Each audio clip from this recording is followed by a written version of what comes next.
तो संभल हिंसा से जुड़ी इस वक्त की बड़ी खबर आपको बता दें। संभल हिंसा के मास्टरमाइंड पर शिकंजा कसा गया है। आपको बता दें कि मुख्य आरोपी शारिक साचा पर शिकंजा कसा गया है। ये बड़ी खबर, बड़ी जानकारी हम आपको बता रहे हैं। संभल हिंसा का मास्टरमाइंड पर शिकंजा कसा गया है। एसआईटी के साथ पुलिस की बड़ी कार्रवाई देखने को मिली है। आपको बता दें कि 9 नवंबर को जिस तरीके से मस्जिद सर्वे के दौरान हिंसा भड़की, उसमें शारिक साचा को प्रमुख आरोपी के तौर पर देखा गया और अब उसके घर पर नोटिस चस्पा कर दिया है। शारिक साचा के घर पर नोटिस चस्पा कर दिया गया है। ये तस्वीरें हम आपको दिखा रहे हैं और मुनादी भी करा दी गई है। आपको बता दें कि पुलिस और एसआईटी के साथ मिलकर इस पूरी कार्रवाई को अंजाम दिया गया है।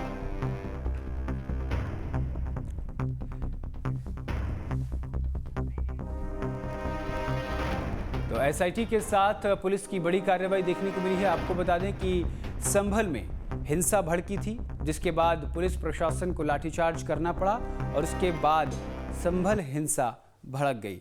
और हिंसा भड़कने के बाद में जांच में पता चला कि शारिक साचा ही मुख्य साजिशकर्ता है, मुख्य आरोपी है। वो फरार चल रहा है और उसके घर पर अब नोटिस चस्पा कर दिया गया है। तो संभल का गुनहगार के घर पर नोटिस चस्पा से प्रहार किया जा रहा है। आपको बता दें कि संभल में हिंसा भड़काने को लेकर के शारिक साचा का नाम सबसे ऊपर निकल कर आया है। इस मामले में कई सौ लोगों को हिरासत में लिया गया था, कई लोगों की गिरफ्तारी। शारिक साठा पुत्र साहेब हुसैन निवासी पजाया, थाना पजाया दीपासराय, थाना नखासा, जिला संभल। 24/11/2024 को संभल में हुई हिंसा के मोहम्मद कैफ, नईम और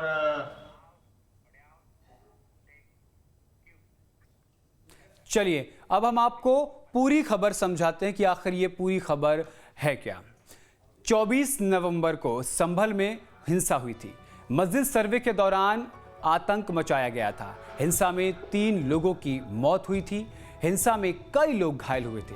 हिंसा के बाद योगी फोर्स का एक्शन देखने को मिला और ताबड़तोड़ एक्शन हुआ। उत्तर प्रदेश पुलिस ने कई आरोपियों को हिरासत में लिया और गिरफ्तार भी किया। एसआईटी की टीम लगातार मामले की जांच कर रही है। शारिक साचा के गिरोह के सदस्यों पर शिकंजा कसा गया। एसआईटी के साथ पुलिस की बड़ी कार्रवाई भी यहां देखने को मिली। गिरफ्तारी वारंट के बावजूद कोर्ट में पेश नहीं हुआ है और इसी को लेकर अब कोर्ट में पुलिस ने जो है वो नोटिस चस्पा कर दिया है। आपको बता दें कि शारिक साचा लगातार फरार चल रहा है क्योंकि वो संभल हिंसा का मुख्य साजिश करता है।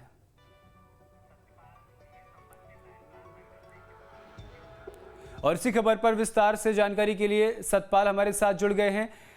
सतपाल, संभल में जो शारिक साटा था, अब उसके घर पर नोटिस चस्पा कर दिया है। कोर्ट के आदेश के बावजूद वो कोर्ट में पेश नहीं हुआ है। अब मुनादी भी करा दी गई है। आगे की कार्रवाई क्या है?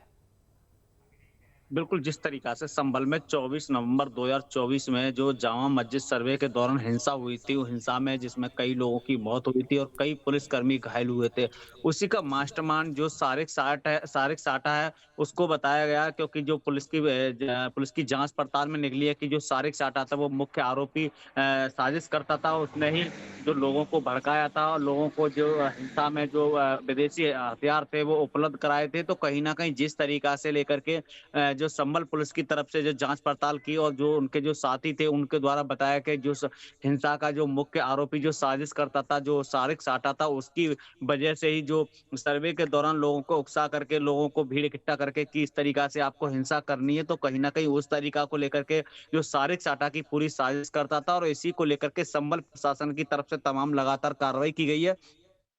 जो एसआईटी टीम की मौजूदगी में पुलिस ने जो कार्रवाई की है, माननीय न्यायालय के आदेश पर जो शारिक साटा है उसके घर पर नोटिस चस्पा किया गया। उसमें कहा गया कि 30 दिन का समय, अगर कहीं 30 दिन के अंदर वो नहीं न्यायालय में हाजिरियां पुलिस के पास पेश नहीं होते हैं तो कहीं ना कहीं उनके जो मकान की जो घर की कुर्की हो सकती है। तो कहीं ना कहीं जिस तरीका से संभल प्रशासन की तरफ से तमाम जो कार्रवाई की जा रही है, अब तक संभल के एसपी कृष्ण कुमार बिश्नोई के द्वारा बताया गया कि करीब 100 से अधिक जो हिंसा के आरोपी थे उनको गिरफ्तार कर जेल भेज दिया गया। और जो हिंसक का जो सारिक साठा है, जो साजिश करता था हिंसा का, उसको लेकर भी संभल प्रशासन की तरफ से तमाम कार्रवाई की जा रही है।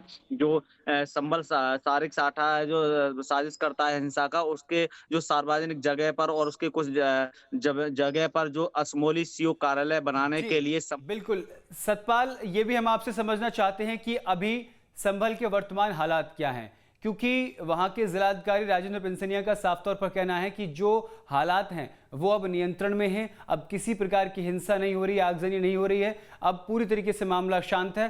सारिक साठा को जल्द गिरफ्तार कर लिया जाएगा। बिल्कुल जिस तरीका से 24 नवंबर 2024 में हिंसा हुई थी, उस दिन कुछ दिन तक तनाव का माहौल रहा था, लेकिन जो संभल प्रशासन है उसने पूरी तरीका से तमाम अलर्ट हुआ और एक्शन मोड में आया। तमाम जो हिंसा के आरोपी थे उन्हें गिरफ्तार किया और गिरफ्तार करके करीब 100 से अधिक आरोपियों को जेल भेज दिया।